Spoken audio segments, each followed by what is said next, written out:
welcome. Please feel my love, feel my joy just to see you here.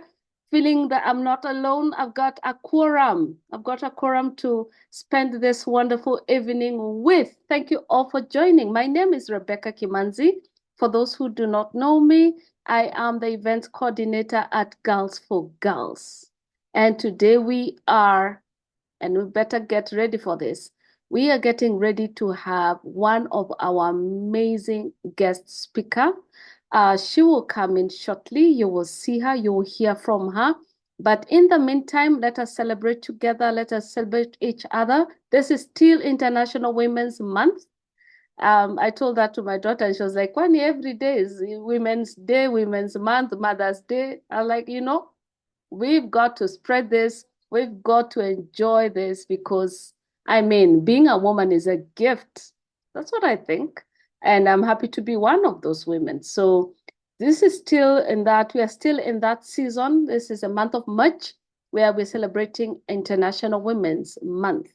And today we want to understand what that means in our different seasons as we are navigating through life. I was answering the Google form that we were given, and I was asking myself, so what am I going into? Where am I going? What is my transition like? I was like, am I premenopausal? Am I postmenopausal? Am I menopausal? I don't know. But we're going to hear about all that. We're going to learn how to navigate the different seasons of our lives. So again, thank you all. We are here together to lift each other up. We are women who love lifting each other up. But before we continue, I would want us to do something that we call a sister's creed. The reason we are here is because we want to learn. The reason we have come here, some of us, we have even invited our friends because we want to lift each other. We want to hear, what is this? What is this, and how can it help us grow? How can it help us, navigate through life? That's why we are here. Some of us came out of curiosity. Some of us came knowing what to expect. All of us, we are in the right place. We're in the right room. So at Girls for Girls, what we do, we acknowledge that we are all from different backgrounds, cultures, religion. We are all from all over the world. So what we do, we came up with a sister's creed. And this sister's creed is what we say to each other every time before we start a cohort, before we start a meeting, just to remind each other that, you know what, my sister, I see you and I'm here with you. And today I'm going to request that we unmute ourselves and we are going to do this sister's creed together. All right? On my count of 3. In fact, let me do this. Let me choose someone to help us and guide us through this. Let us give someone the honor, and that person is Juliet Modoni here? Juliet Modoni, are you here? Juliet? Yes, I am. Good evening. Oh, perfect. Thank Good you. evening. Yes. Good evening. So you're going to Yes, guide yes. us through this sister's creed. You're just going to start us off. We are going to unmute ourselves and we are going to say this together. And we are going to mean every word. We are not just going to cruise through. We are going to mean this word because we are indeed our sister's keeper. So go right ahead. Let us all unmute. Unmute ourselves kindly. Yeah. Yeah. Oh, perfect. Perfect. Let's go. All right. I am my sister's Sister's keeper. keeper. I I will will build build my my sister sister up, up, encourage encourage her, her, empower empower her, her, and and pray for her.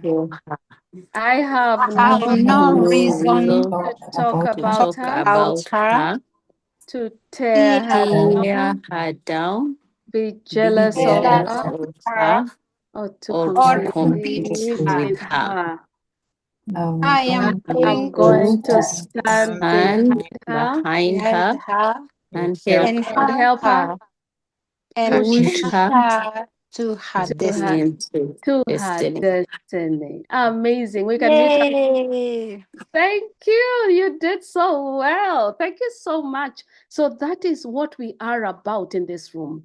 We don't tear each other down. We don't use, I had a pastor say one day in a particular sermon, and he said, we do not do crabology. Crabology is where crabs want to go up, so they have to pull each other down to get themselves up there. There's space for all of us to shine.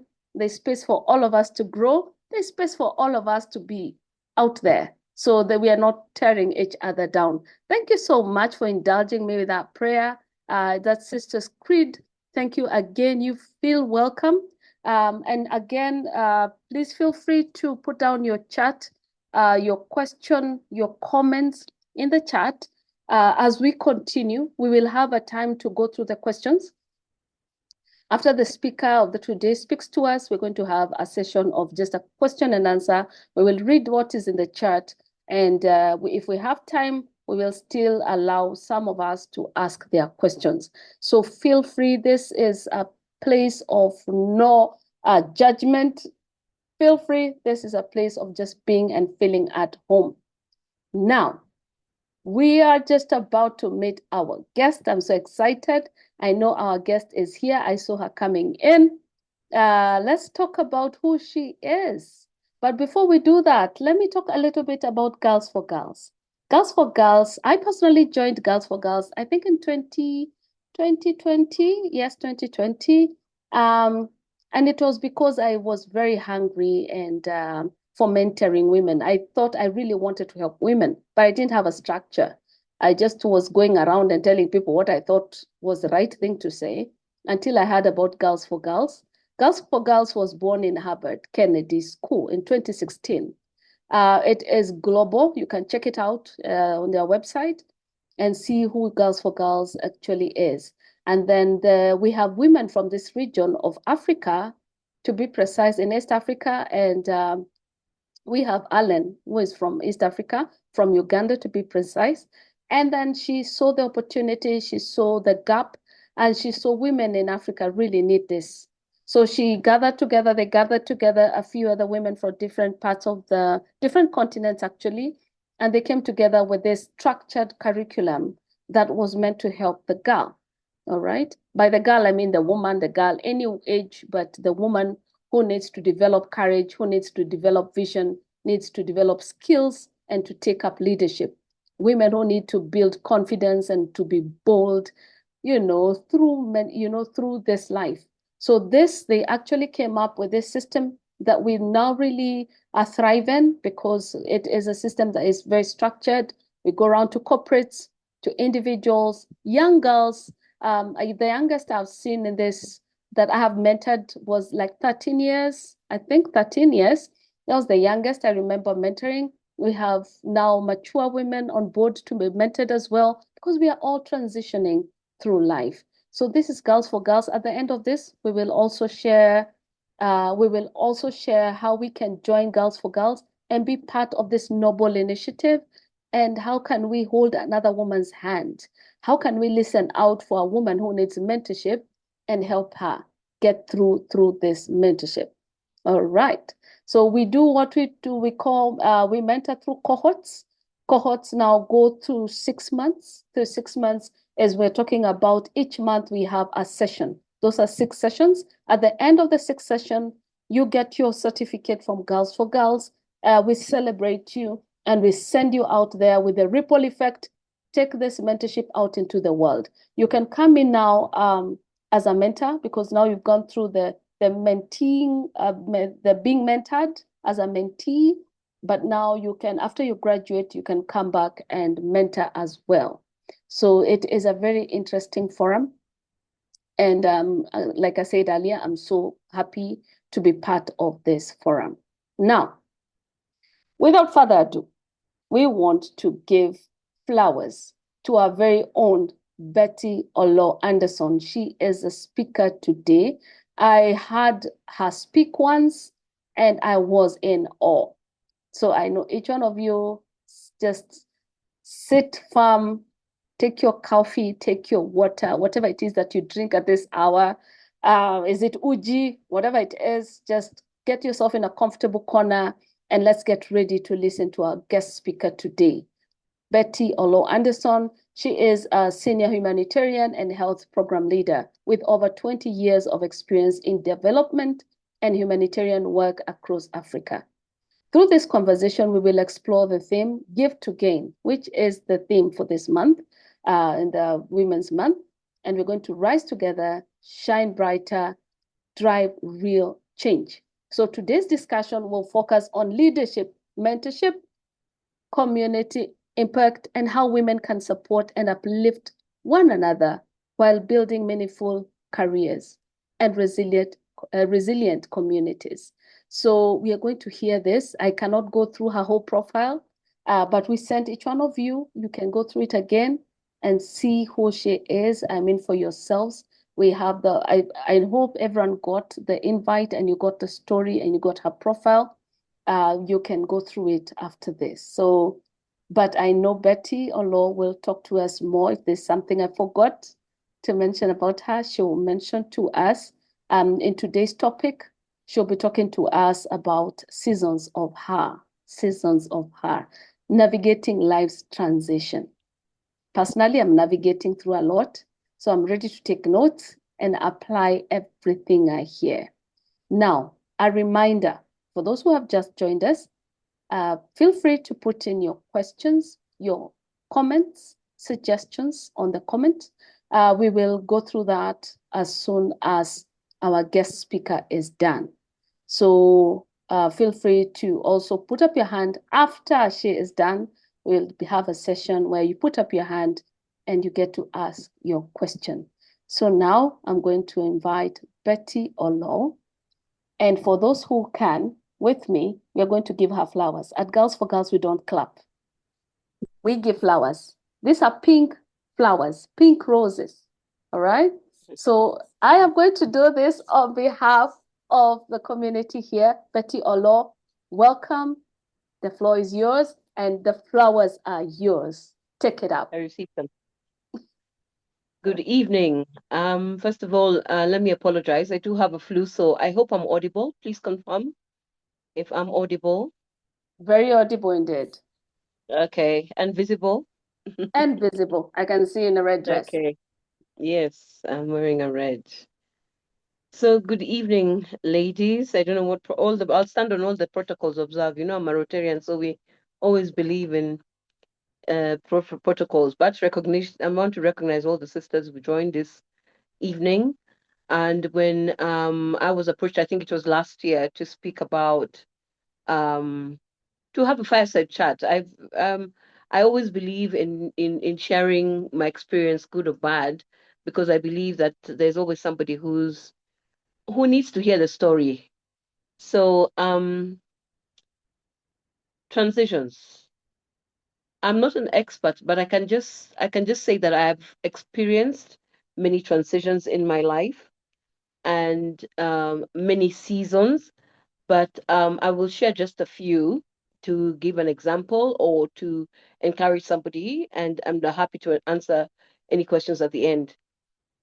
So, like was said, my name is Betty Oloo Anderson. I am a girl guide, a Rotarian. I'm also a lay reader in my church. I'm a good aunt, friend, sister, cousin. Yes, I'm just the girl next door as well. So lots of connections I have. But I'm just simply Betty Oloo Anderson, in other words. Let's talk about transitions. Sometimes when you think about transitions, it's about changing jobs. I think most of the time we think about it's a new job, but I want us to try and decipher what a transition is. So yeah, mostly we say it's a job, moving from one role to another, shifting from one life season to another, could be adapting after a significant change, positive or difficult, or could be a change in as somebody mentioned, menopause. You know, that's a big change. Some of us are going through. Those are transitions in life. So basically, a transition is a space between what was and what is becoming. So it's a time when you're changing. and things are happening, whether you're in control or not, that make you change. Maybe if you look at the stages of transition that a woman may face, just for us to think through, and then maybe I can share my story after that. When you're young, it's about identity formation. Yes, my name is Betty. I have two sisters. My mom works here, and whatever. It's just trying to identify who you are when you're young. And then education, early independence. When you leave home after like you're going college, first job, financial independence begins, and then learning to start making decisions for yourself. Um, Basically transition from dependence, from living with mommy and daddy. You've moved into your first SQ, your first apartment. That's a big transition, just getting that independence. The next one I think is career. And in career, um, yeah, purpose building, establishing career or exploring different paths, navigating ambition, listening to other schools. Do I want to go do my master's? Do I want to work in Kenya? Can I find another international job? Can I work in Kenya? Can I work for the government? Can I get into politics? Just and then starting to think about balancing your passion with practical realities. What have I been called here to do? What am I doing? You know? Then it gets to that stage is interesting. I think now we are in our early 30s, relationships and partnerships, beginning to build relationships, um,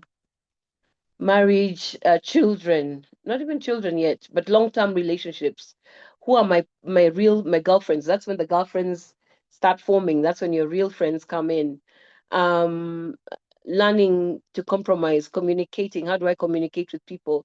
And that's when you're looking at marriage is now kind of moving from me to we. Now you're two. So that's another stage of transition. The next one is motherhood. Yeah, motherhood comes in many forms. Motherhood or nurturing roles. You're nurturing. If your no biological children are not married, you have your nephews, nieces who are looking at you and may come to mentor you for mentorship to you or advice. If you have your own children, yes, you start taking care of your own children. They come first, sometimes even before the husband. And then the children starts going, and then you begin to redefine your identity, your priorities, and yeah, it's starting to think about what fulfills me. So that's another stage. The next stage is again at this age, you're in your mid 40s, likely getting into leadership and influence, stepping into leadership at work in your community, or family levels, mentoring others, shaping spaces, making decisions and real decisions. And then, yes, so moving from being a participant, but to somebody who come we decide, or somebody has passed you in the committee. Those are those transitions, and you can see how the flow is going. Um, and then life starts happening. There's loss. You start losing loved ones. Your career changes. There could be things like retrenchment. Some of us went through that. There could be health challenges as well, and there could be shift of relationships. Sometimes when you look at the way life, the trajectory of life, sometimes when you're in your mid 50s, if you look at a woman in her mid 50s, likely or in some cases has gone through divorce. So obviously something shifted there, and that's when we're talking about menopause and changes in your life, self self self-reflection, making some decisions in your life. And then after that comes renewal, reintervention, starting pivoting on and discovering your passion. That's when you find women are saying, "Oh, I left my job and now I have a business. I'm baking. I'm making cakes. That's what has always been a passion. Or I'm doing art. That's my passion." And then letting go of the past, the previous identity.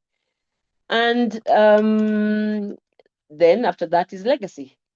And legacy comes with giving back, guiding your younger generations and reflecting on impact and meaning. So from building your life to shaping other people's life. So for me, I think there are kind of 9 stages that I thought of when I was thinking about transition and what transition or seasons a woman may go through. So I want to read something that I wrote at the beginning of this year on I think on my Instagram. So just bear with me. I'm using my phone, but I have my laptop in front of me. And it says a season in transition, a season of grace. Life has shown me what waiting is never wasted. In this season between chapters, I discovered that service is both an anchor and a compass. While waiting, I found purpose in developing some policies to strengthen a movement I care about, leading in my Rotary Club as president, and now stepping forward as assistant governor, living out service above self, serving my community with my family through a medical camp where impact is sweetest when shared, standing at the altar as a lay reader, drawing strength from God's word while serving his people. This season has reminded me that transitions are not pauses, but spaces where growth, resilience, and faith are defined. As I step into a new opportunity, I'm deeply grateful for the lessons, the service, and the grace that has carried me through. So, now, let me talk about some of my phases of transition. I thought I should read that because when I was writing it, I just come out of a season. And I can just say we are always in a season. We are either getting into a season or coming out of a season. Isn't that true? And if I think about, um, I'll talk about maybe three key seasons in my life. So for those who watched my Engage, I don't need to repeat that story, but I got married at the age of 48. I married a wonderful man called Mike Anderson, and we had a fantastic relationship, wonderful husband. I think I was a dutiful wife. And Mike fell ill. And in before I married him, of course, I was this single, independent girl working hard, always out in Somalia. But of course, when I met Mike, I don't know what I can say, he put me in the box, as people like saying. But I transitioned into this other person. I mean, I was still Betty, but in him, I mean, I found a very soft side of myself. And that was a transition to become a wife and to be caring, to be cooking. I remember he liked Sunday roast. Always on Sundays at 6, there was, or 5:30, there was something in the oven. And he liked having his dinner early. So every Sunday I had to be home to do the Sunday roast. Getting into routine, going to church together. It was just, who was this other person? So I transitioned into this Betty the wife. It wasn't difficult because the love that I had for Mike and the love that he had for me was so easy that it happened so naturally. And in his illness, it got to a point, this was during COVID, that I had to give him special care. He needed assistance in doing a lot of things. And I became his caregiver or care partner, as they say, with a disease that he had called Parkinson's.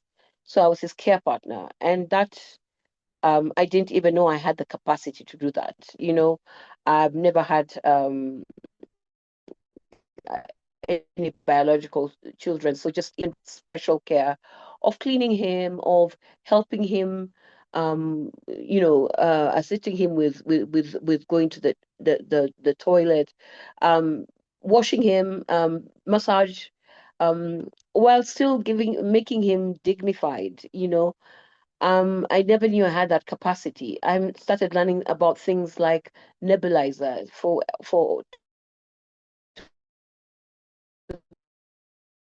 get to unclog. I started learned about chest physio. I learned how to give massage. And a feel good massage. I literally learned how to do reflexology because it was a feel good feeling for him. But yes, I cared for him. I was a care partner. And I cared for him till the minute he died. I mean, he kissed me and he died. And that, again, is another transition. So I transitioned into becoming a widow, though I don't like defining myself as one. And it's another season. And you become this person where, first of all, you are this independent person, and then now you became a wife, and now you're a widow. So you're very vulnerable. People don't know how to deal with you. And I have many stories about being in that space where people look at you. Actually, I think I was sharing with another friend of mine who's in the same space. I was saying, when your husband dies, you are exposed. it's like you're open, you become open. And when I was in that phase, I had to grieving in my own way. But something I didn't realize because I was distracted by other things that I was doing in my life. But let me talk about the seasons first, and I'll tell you what was constant during those seasons or during those transitions. And yes, I lose Mike, and I'm in this space where I'm alone,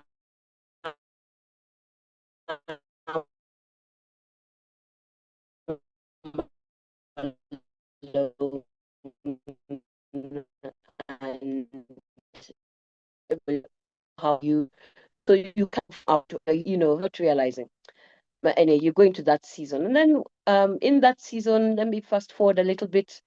A shift happens in the company, and there's a change, and the job is gone. So, and let me tell you something: loss is loss, and loss triggers the previous losses. So that happens. But I think at this point, I'm really taking time to, but also making me go through the motions of grief for my husband. So I passed that season, and suddenly I get an opportunity. I start getting consultancies, and now it's a season for change. Um,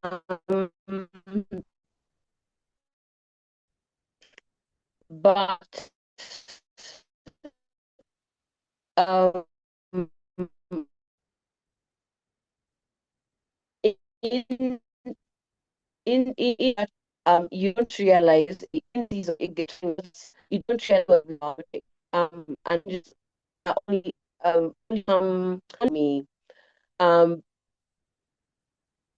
to me I think transitions are it's not a straight path, and we all don't go through the same path. But one of the things that helped me through this season of transition, especially of losing my husband, is how am I feeling, and recognizing that you have gone through a change. Sometimes we just move in life and continue without sitting and thinking, gosh, all right, so how am I feeling? How was my week? Why was I upset yesterday? What triggered? And when I started doing those reflections, I realized that I was actually dealing with my grief because I started realizing the triggers of what triggers sadness, what triggers the, the mood swings, what triggers the that I don't want to see anybody. What are those triggers? And once you start realizing the triggers, you start addressing them, and you slowly by slowly you manage to you start maneuvering to the triggers, and you manage your grief. I'll stop talking about grief, but I want to just mention that grief is like a stone. It's always there. It will always be there. It it's like a stone in your pocket. You know it's there, but you only feel it sometimes. I don't know whether that makes sense. Yeah. Um, Another season that I had recently is I lost my mother. My mother was my BFF, my friend, my girlfriend, my gossip partner, my prayer partner. We had a lot of,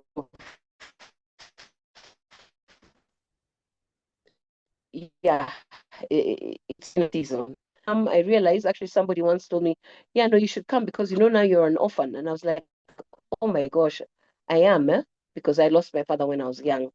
But you don't realize until somebody tells you that you're in this, this is your now your, I can call it your demographic or your group. But through my mother's grief, I also realized when I reflect upon her life, she lived, she lived a good life. So it's not how you die or that you're going to die. We are all going to die, but it's really how you live your life. So again, it puts me back in a point where I'm reflecting, how am I living my life? Am I being the best Betty that I can be? I can do better. Can I do more for people? Can I now be selfish and take better care of myself? Can I be a better friend, or can I focus on improving myself? So it really becomes about how am I living, but also becomes about impact. Who have I impacted in my life? Yeah. So if I think about again another side of my life, maybe I think about career. And because most of us, when we think about transition, we think about, yes, moving to another job, or promotion. So I started working in the late 90s, mid 90s, let's say. And lots of those days we used to be called personal assistants, some secretarial jobs, a personal assistant. And then I moved into the NGO world, and I worked for an NGO called Action contre la faim, Action Against Hunger, for those who speak French. And it was my first NGO experience, and I really enjoyed it. And then they were closing the operations in Nairobi. So at the age of 26, I was retrenched. I never even knew what that was at that point. Basically, it meant I had no job. But luckily enough, I got another one. Those days, the job market was not too bad. And I maneuvered and got a job at the Coca-Cola company, one of the best employers I've ever worked for. And in that role, again, back into private sector, from the NGO to private sector, but you just adjust and you move in. And when I came into Coca-Cola, I came with the NGO kind of vibe, it's not so corporate. You say good morning to each other, you don't just pass somebody. And I'm not saying that's how Serious Coke was, but yeah, I brought in some kind of flavor. We started doing birthday cakes, we started doing TGIF, for those who in Coke, you remember sixth floor at Chancery. And then in 2001, there was a decision from Atlanta to move the Africa division to Morocco, which meant again, I was retrenched. And I think at that point, I was not even 39. I mean, sorry, I was not even 30. I think, no, I was 31, I think. And so the second retrenchment. So what do? So obviously you start looking for jobs. I mean, and Coke were good. They gave us career advice. They even had an ambulance at the what do you call it? At the basement, in case some people fainted at the thought of, when you worked for Coke, you knew you were going to work there forever. It was that kind of employer. Anyway, so then I get an opportunity to go back into the kind of NGO sector, and I go to work for the European Union, and the role was Somali Health Sector Coordination. I was working for the coordinator, very nice doctor, Spanish doctor called Dr. Imanol Beracocha. And I remember my first few days, I was like, there's so many acronyms because it was medical and health.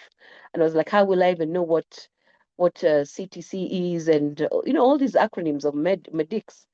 But he said you learn, and he did teach me a lot. And at the end of the day, I worked for Dr. Imanol or the health sector coordination for 4 years, and then moved to, again, there was a new opportunity, and I moved to World Vision, and so on and so forth. But I worked in Somalia for most of my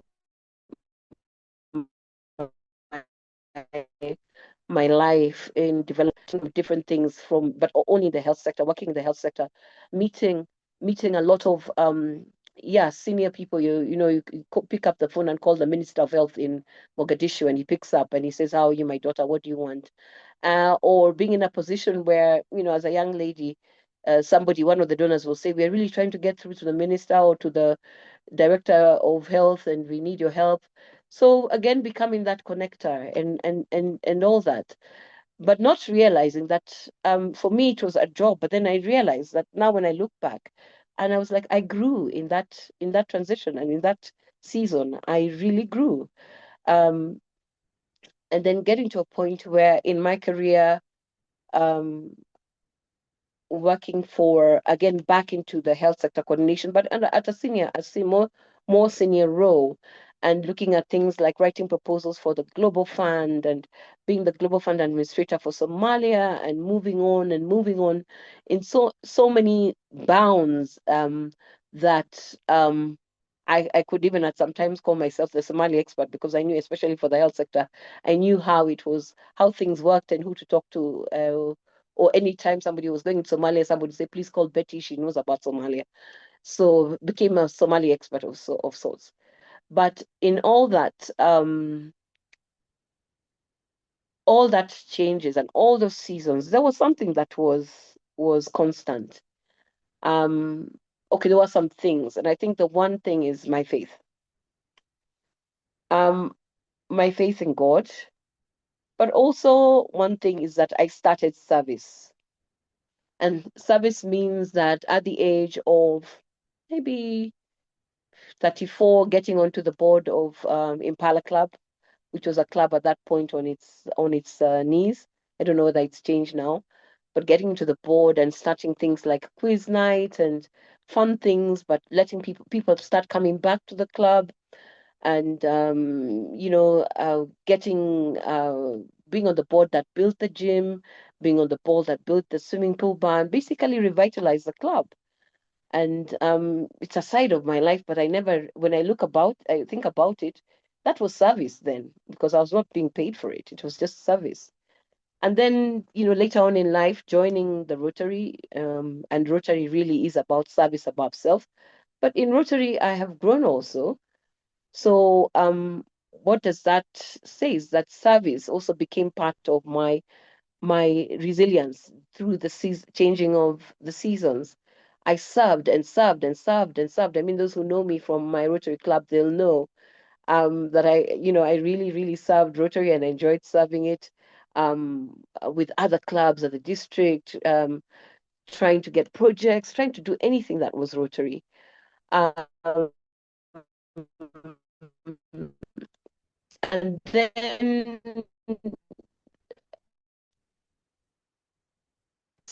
this becomes one of the constant things is 9 o'clock every Saturday being at the church for choir service practice, learning the songs, learning the psalm. If you can chant a psalm, I'd like to see a hand up here, because it's not very easy to learn how to chant the psalms as Anglican do.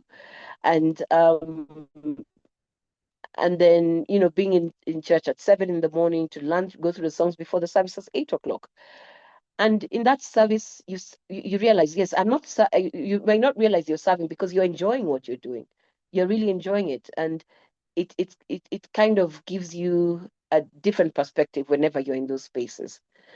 So moving on, in 2023, as I said, I lost my job because there was a shift. And for a long time, I was at home, just navigating, trying to get consultancies here, applying. I'm thinking now I'm over 50, maybe nimezeka. But somebody told me, no, no, no, no, no. We still need people like you around. So don't give up, just keep trying. So I get a consultancy here and a consultancy there. But in that season, a couple of years before that, I joined the National Council of Kenya Girl Guides Association. And shout out to all the girl guides I've seen joining joining the call. So I become a girl guide. I start serving on the National Council. I start serving in the Resource Mobilization Committee. I'm just active in doing what I can. Any opportunity to give back, I give back. And then at some point, I was co-opted onto the board. But all this time I don't have a job. I'm not working, but still serving. And during that gap, they needed help writing proposals, reviewing of some policies, and I got engaged, and I was like, yeah, this is service. It's for free. I'm not asking for anything. But in that season also as well, there are other things going on at Rotary. My family's trying to do a medical camp, and I'm like, I'll help. But when I'm trying to help, they're saying, no, you're a resource person, so you're going to be the camp captain. So camp captain, I'm in the deep heart of Samia, serving more than 800 people, 400 people a day in this medical camp, which we're doing for the first time. And yeah, that's service. Not realizing that this is what's helping me go through those transitions, especially the difficult ones. So those are some of the examples that I wanted to give. But I mean, to me, I think I've come to understand, sorry, I've just written down some notes. Yeah. I've come to understand that transitions are not interruptions. They are invitations, you're moving, but you're being invited for something else. Each one of us is navigating something, a change, a shift, a moment of uncertainty. And while transitions can feel uncomfortable, they are often the spaces where growth begins. And I can attest to that. I have really grown in those transitions. In my own journey, I've experienced transition across different spaces, leadership, service, and personal growth. And one thing I have learned is that transitions are rarely linear. You don't always feel ready, but sometimes willingness is what carries you forward. During the time when I was not working, I got a call from my vicar. Those of you know me know I'm really, really Anglican. I love the Anglican faith, and I'm one of those, I think that in the people from the mountains call it motaratara. I like that quiet in religion, in my faith. And my vicar called me and says, Betty, hiyo kizungu lazima tutumie. And I said, what do you mean? He said, I'm inviting you to become a lay reader in the church. And I said, oh wow, okay. What does it take? He said, you have to apply for it and you're interviewed. And I'm telling you, ladies, it was the most intimidating interview I've ever had in my life, because you're interviewed by the clergy, the head of the diocese of All Saints Cathedral of All Saints, which is in Nairobi, and you're sitting across 10 men who are wearing the collar and asking questions. But anyway, I sailed through, and I am a lay reader in my church. And to me, again, that is one of the because it's serving. I'm serving God as well. So it kind of helps you go through transition. It remains constant. So to me, the two things that have remained constant in my transitions or in the different seasons of my life is my faith and service. I just want to reflect on some things. I think I,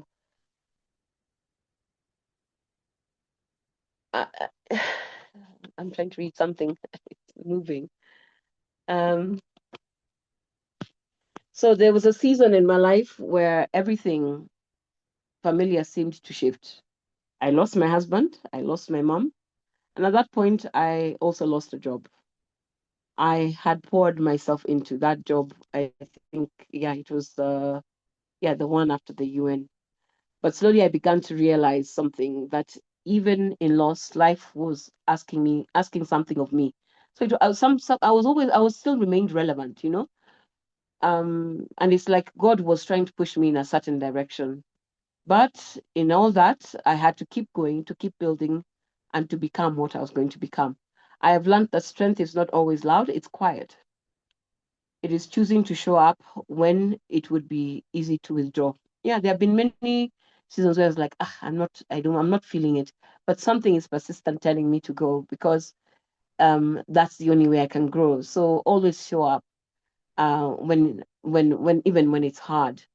I've learned that life does not go back to what it was, but it can still move forward meaningfully. Um, and most importantly, I've learned that I could hold both grief and growth in the same time. As I said, to me, I I read somewhere, grief is like a stone. It's there, but you feel it sometimes, it's there. And sometimes it's heavy, sometimes it's not. So I've just learned how to live with it, or to maneuver around it. Um, so when I speak about navigating transitions, I speak not just from moments of change, but from the moments that changed me, and all those seasons changed me, as I've said. And if you're in a season like that, when things feel uncertain or heavy, just know this: you're not stuck, you're in a transition. And even there, you can become. So don't get stuck in the transition. I had a choice of staying in my house for a whole weekend and not moving because I'm grieving, or I had a choice. I could hear my husband saying, style up or get over it. And that used to keep me going. So I'll just reflect on some verses and then I close it there. And the first one is Ecclesiastes 3:1. I never say that word. I don't know why. Um, so to everything there is a season and a time to every purpose under heaven. Um, Even scripture reminds us that life is lived in seasons and transitions and part of God's design. Transition through change. The second verse is Isaiah 43:19. See, I am now doing a new thing. Now it springs up. Do you not perceive it? God works in transitions, even when we don't immediately recognize them. And then transition through growth and becoming, Corinthians 5:17. Therefore, if anyone is in Christ, the new creation has come. The old one has gone, and the new is here. So the last one is Romans 8:28, and we know in all things God will good of the love.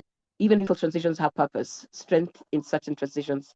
So we are always in a season for something, growth, transition, healing, or renewal. And each season, even the difficult ones, has a purpose. Life doesn't stand still. We are always in a season. Some seasons are for building, some seasons are for waiting, some seasons are for letting go, and others are for becoming. Thank you. Wow, thank you so much, Betty. Oh my gosh, that was awesome. I mean, you did better than expected. Because the last time I saw you, I thought you were vulnerable. Today, you are even more vulnerable. Thank you so much for sharing your stories with us, because that keeps us real. It makes you real. It makes you human, and also makes you relatable. Thank you so much for sharing with us. You can see a lot of love coming through, a lot of I don't know, handshakes and hand claps. Thank you so much. That was awesome, awesome, awesome. I have taken a lot from this conversation. I have, as people put down their questions, I don't know if the questions are ready. As you organize your questions in your minds, because I'm going to give you a question and answer session just shortly, allow me to just share a few things that I have received from this conversation. And did you all hear that Betty Oloo got married at 48?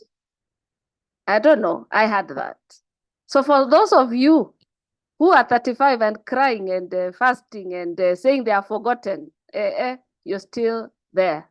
It is all very, very possible that even at 50, I have friends who got married at 50 and they're very happy.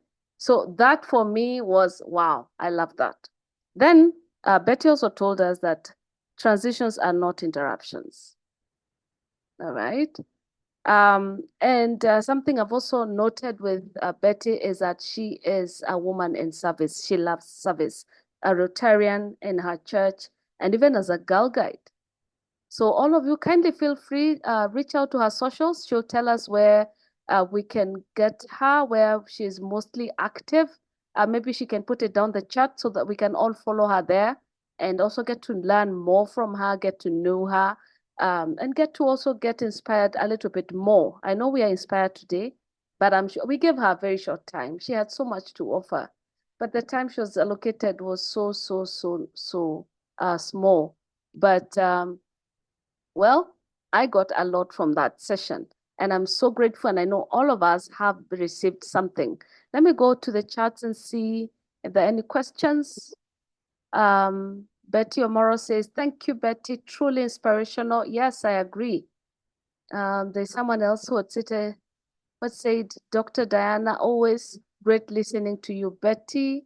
That's amazing. Thank you so much, Dr. Diana. Liz M says, hugs to you, dear Betty. Oh, so those are hugs to you, Betty. Receive them. I'm sure they're warm hugs.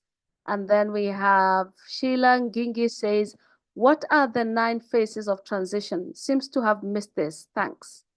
Could you kindly, Betty Oloo, share with Sheila the 9 phases of transition? And then let me just give you all the questions so that you can answer them together. Juliet Modoni says, I would like to find out how you dealt with anxiety during transition, right? And then Betty Amoros asks here, did you ever get to a level where you felt like giving up? So kindly, Betty, tell us this. And then there's also Pascaline. Pascaline says, what a beautiful and inspiring story. Thank you for letting us in to learn from you. Blessings to you, Halima. How did you manage transition while waiting for the next chapter or looking forward to the future? All right. Those are many questions. I hope you're noting them down. I'm Wesley? not yeah, okay. I'm not in a position to write them down, but I'll answer them. I'll try and Okay. answer them. Yes. So Wesley Um, says, let me maybe I can give answer the one. first three, Okay. All right. Okay. and then we can go that way. As I mentioned, I've got this terrible flu, but I'm doing Oh, my oh, no. best. I'm showing up as I promised. So, Yes, you are. yeah, the 9 seasons of the 9 stages of transition in a woman's life, I can share them with you on the, maybe I share with them with Betty and she can share. But basically, it's identity formation, education and early independence, career and purpose building, relationship and partnership, motherhood and nurturing roles. Number 6 is leadership and influence. Number 7 is transitions through loss and change. Number 8 is invention and renewal. And I'm like, share this. There's a little table I can do and I'll share. What was the other one about anxiety? Yes. How did you manage the Yeah, anxiety through the transition? I'm not sure that I got anxiety. I As I said, what was constant during, and I can say, I mean, the other day I found a book, my journal of 2021, which is the year when Mike was really sick and he died. And I read it and I was so amazed because there was nothing negative in it. It was positive. It was like, oh, today Mike smiled, or today Mike laughed. There was nothing, there was nothing I can say that was depressing about. I was scared of reading. I was like, I mean, where was my mind? But to me, it also proved to me that yes, I self-reflection, of course, to me, that's a very good way to overcome some of these things. And just sitting and thinking, how am I feeling today? Being aware of how you are um, reduces any kind of anxiety. I don't think that I was anxious. I think being reflection makes you accept. And one time, I think it was 4 months after Mike passed, I was at a funeral service and I met my friend, I know she wouldn't mind me mentioning her name, June Gashui, and June Gashui said, come and meet my mom. And I met her mom, and her mom told me, oh, how old are you? And I said, and she said, you're still young. And she told me, reflect on these 3 words. And I'd like everybody to write these 3 words down because they help in transition. It is accept, adjust, and advance. Accept, adjust, advance.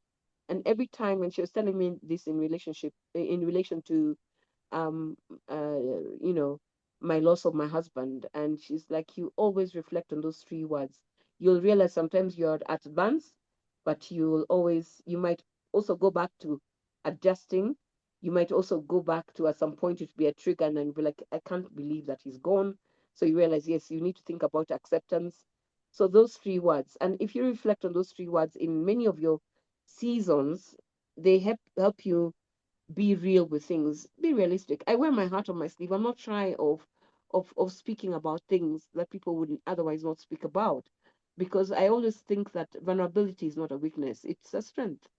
And because there are a lot of people who want to may never think of some of the things that I've said here, and now when I finish this talk, this when we finish the call, they'll start thinking about those things. So I always believe in sharing, and that helps me also deal with the anxiety. I can't remember the other question.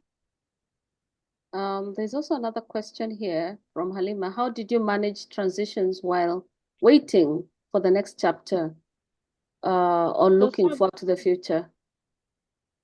so as I mentioned, the constant thing, and to me, I'm telling you, this is something I'm thinking after the fact. It was service. I was not Mm, just sitting. I was not just sitting. I was service. I'm a Rotarian. I was serving in church. I'm serving in church. I'm serving in at Girl Guides. Now working there, by the way. So you know, because I can't call it a distraction. It's a good distraction. You're busy. You're busy, and sometimes even in those spaces is when opportunities come, or you realize that just by having a coffee with a friend, even if you're this place where you don't have a job, or you're going through your own challenges, you encourage them. You get it. So it's not just sitting, but being active in your service. For me, it is service and faith.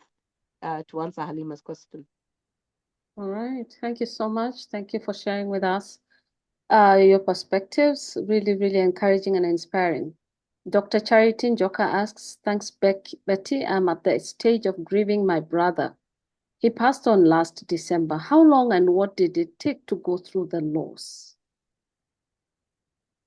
Daktari, I'm also still grieving, so I can't tell you how long. But the thing is, I can tell you is those three words: accept, adjust, advance. But also, allow yourself to grieve. Don't say I'm strong. Allow yourself to grieve. But to me, the biggest thing is self-reflection. How am I feeling? Have I accepted? How am I feeling? Knowing that, or knowing that I'll never see him. Is it how did he live? What would he want me to do? What was his legacy? What are the things that he liked to do? Maybe I can start doing them in his memory. That really helps dealing with the grief. It never goes away, but I can say it becomes lighter if you actually address it, if you actually recognize it. You have to recognize grief, and don't just put it aside. Sometimes it has to, it's part of your life, because loss is loss. And it can even be, you can think you're okay, and then you might lose your phone or your laptop, and it will trigger all the losses you've ever had. Loss is loss, and loss is a way of triggering the other losses.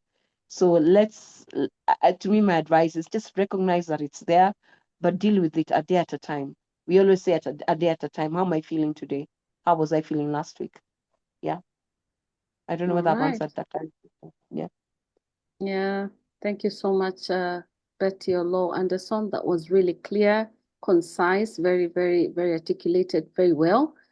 Thank you so much. I know so many questions are coming up, but we had promised to finish our session at 7. It is now 7:03. So possibly, if you don't mind, Betty, you're going to share with us your contacts, maybe the contacts you don't mind us using, so we can continue asking our questions to you.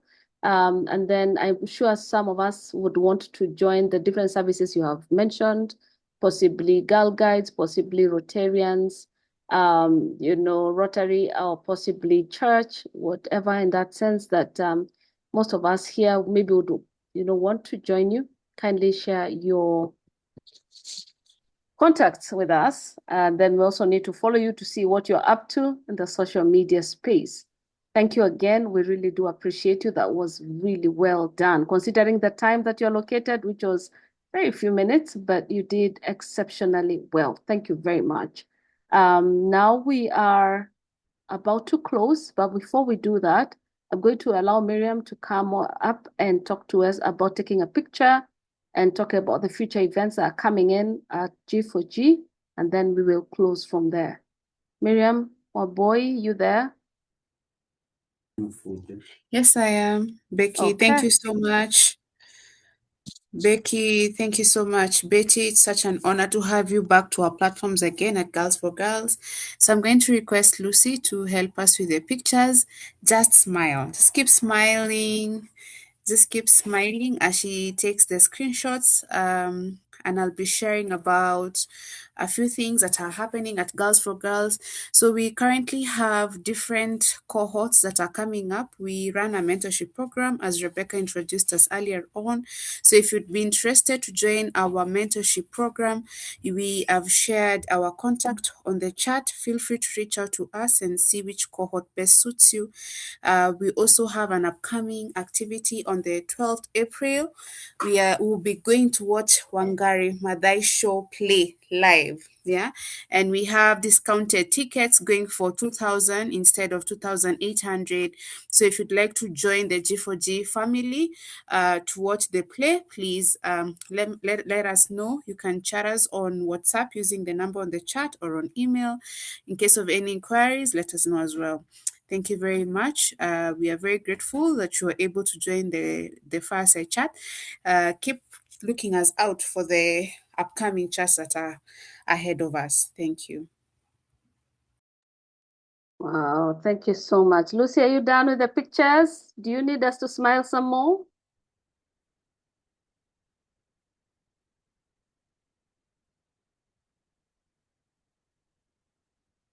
Lucy, do you need more smiles? I needed more people on video. I just have like 6. Okay. If Oh, if you're able to turn on your video, please come to the video. Thank you.